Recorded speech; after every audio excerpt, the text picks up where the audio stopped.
Dengan kebibala aku lah dah pernah apa-apa itu. Ya Rabbana salimna minal bala. Ulang sama-sama. Ya Rabbana salimna minal bala minal ta'uni wa ghairihi min kulli mardin muskila. Ya Rabbana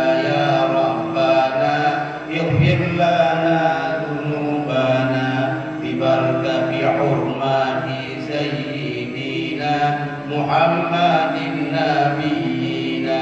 Ya Rabbana nawwir lana qulubana bibarakati sayyidina Muhammadin nabiyina. Ya kan? Pada dipegahan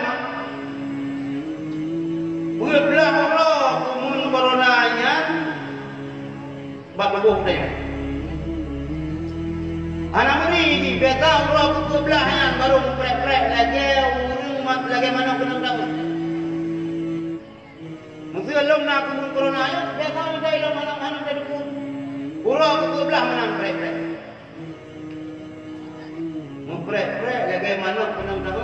Anak ku bicara nunggu media baru di Jawa ke meninggal nan babine jalan abe humu babah tulah mata dah hana mudiro urung gigi dia tok mata ya pun begapui babah itu nyeja urungnya lagi ya.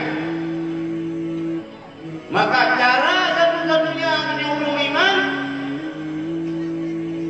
mendekati diri kepada tamam yang begini. Jaro boleh rah jaro mun kita pun mungkin pun dia kai bagi le komentar ya. Dua mendoa dalam sini. Dua mendoa dalam sini mudah-mudahan doa balanya bergadap.